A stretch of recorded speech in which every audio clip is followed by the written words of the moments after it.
DGP Anurag Gupta के मामले पर एक तरफ अदालत में सुनवाई हुई है तो दूसरी तरफ बाबूलाल मरांडी ने जोरदार हमला बोला है। उन्होंने सीएम हेमंत सोरेन पर सवाल उठाए हैं। उन्होंने पूछा है कि जिस शख्स को यूपीएससी अब ना वेतन दे रहा है और ना ही वो सस्पेंड हो सकते हैं, ना उन पर कोई विभागीय कार्रवाई लागू हो सकती है, और ऐसे में पुलिस विभाग के तमाम तुगलकी आदेश वही दे रहे हैं, सिपाहियों तक की ट्रांसफर पोस्टिंग वही कर रहे हैं। उन्होंने सवाल इस बात पर भी उठाया है, लिखा है अपने ट्वीट में कि 10 जून को 8 आईपीएस अधिकारियों को डीजीपी पद पर बैठे असंवैधानिक व्यक्ति ने असंवैधानिक तरीके से अतिरिक्त प्रभार सौंप दिया, तो इसमें हैरान होने वाली क्या बात है। बाबूलाल मरांडी ने इस बात पर भी सवाल खड़े किए हैं कि बिना यूपीएससी की सूची में नाम वाले व्यक्ति ने बिना मुख्यमंत्री की स्वीकृति और बिना विधिक अधिकार के ये सब कैसे कर दिया। ये अपने आप में बड़ा सवाल है। यह मामला कहीं न कहीं तूल पकड़ रहा है। ज्यादा जानकारी के लिए इस वक्त हमारे साथ हमारे संवाददाता मदन है। मदन, देखिए, एक तरफ अदालत में इस पर सुनवाई शुरू हो गई है, दूसरी तरफ बाबूलाल मरांडी ने कई अहम और गंभीर मुद्दे उठाए हैं।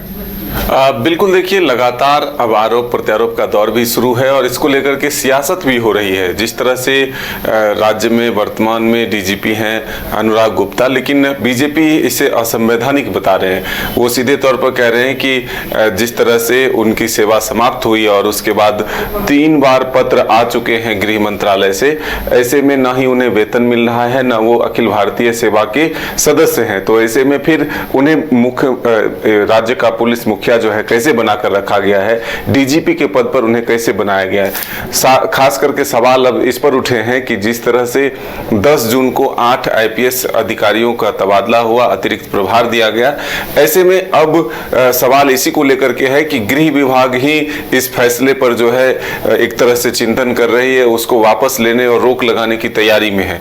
तो ऐसे में जब कोई संवैधानिक पद पर नहीं है व्यक्ति और वो राज्य के पुलिस कप्तान से लेकर के जिलों के और पुलिस कर्मी तक के तबादले अगर कर रहे हैं, तो ऐसे में ना ही उन पर कोई कार्रवाई हो सकती है, ना ही उनके वेतन रोके जा सकते हैं, ना ही वो पद पर बने हैं।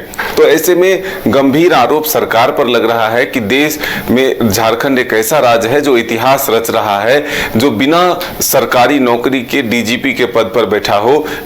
अखिल भारतीय सेवा जो संस्थान है उसके मान्यता के बावजूद भी बिना वेतन के पद पर बने हुए हैं और वो फैसले ले रहे हैं। तो ये कहीं ना कहीं एक बड़ी साजिश के तहत जो है ये हो रहा है। अगर राज्य में कोई संवैधानिक संकट आते हैं तो फिर कार्रवाई किस पर होगी, ये कहना सुनिश्चित करना होगा सरकार को।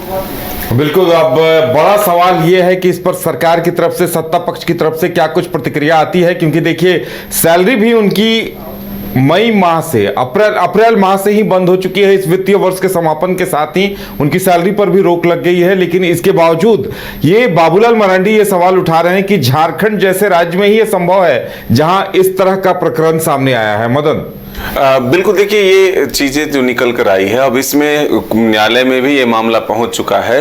दरअसल झारखंड में डीजीपी की नियुक्ति को लेकर के कई राज्यों से जो मिला जुला एक नियमावली बनाया गया, जैसे खास तौर पर अगर देखें तो वो बंगाल के तर्ज पर यहाँ पर नियमावली बनाई गई। तो उसके बाद इस नियमावली को चुनौती दी गई है कोर्ट में कि ये असंवैधानिक नहीं है और इसके तहत जो है डीजीपी की नियुक्ति नहीं की जा सकती है।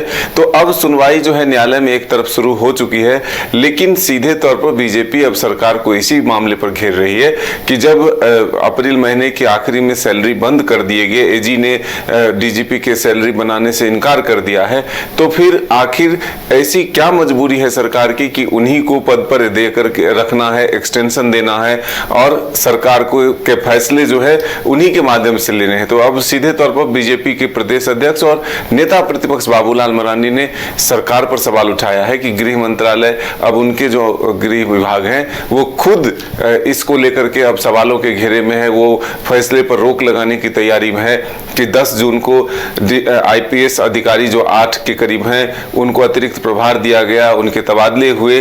तो इस पर जो है सवाल उठा है। तो अब क्या सरकार अपने ही अधिकारियों के फैसले पर दूसरे विभाग से रोक लगाएगी और अगर कोई गड़बड़ी होती है तो कार्रवाई क्या करेगी, कैसे होगा, ये बताने की मांग की है। चलिए, अब ये देखना दिलचस्प होगा कि इस पर सत्ता पक्ष की तरफ से क्या कुछ प्रतिक्रिया निकलकर सामने आती है और दूसरी तरफ अब अदालत क्या निर्देश देता है, इस पर भी सबकी नजरें टिकी होंगी।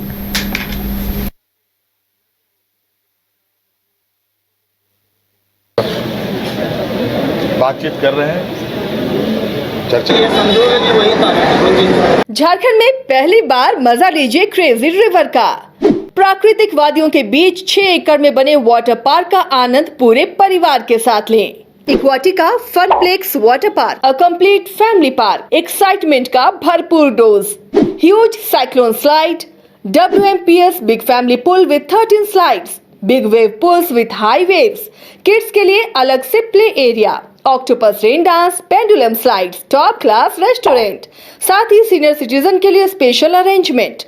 पूरी फैमिली के साथ बिताएं दिन भर मस्ती के पल। इक्वाटिका Funplex water park near Remta dam, चुकरू मोड़, रांची। अगर आप देश के किसी भी कोने में रहते हैं, अगर आप पटना आना चाहते हैं और घर जैसे रहने और खाने का आनंद लेना चाहते हैं तो एक बार जरूर आए होटल डायमंटन। संपर्क करें 9572759746, 9031859981, 0612400158 एड्रेस अपोजिट विद्या संस्कार स्कूल, रंजन पथ, गोला रोड, बेली रोड, पटना 801503।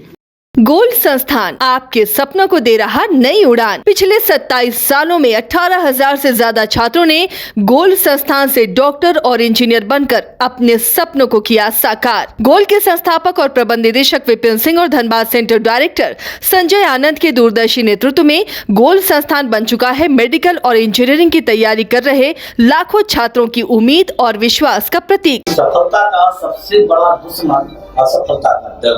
मेरे बच्चे का रिजल्ट हुआ, ये खुशी का विषय था, बट हमारे इंस्टीट्यूट के जो बच्चे रिजल्ट कर रहे थे, जो लेवल को अचीव कर रहे थे, उनका भी रिजल्ट हुआ, ये हमारे लिए और ज्यादा खुशी की बात था। आज ही जुड़िए गोल्ड संस्थान से और अपने सपनों को दीजिए नई ऊंचाई।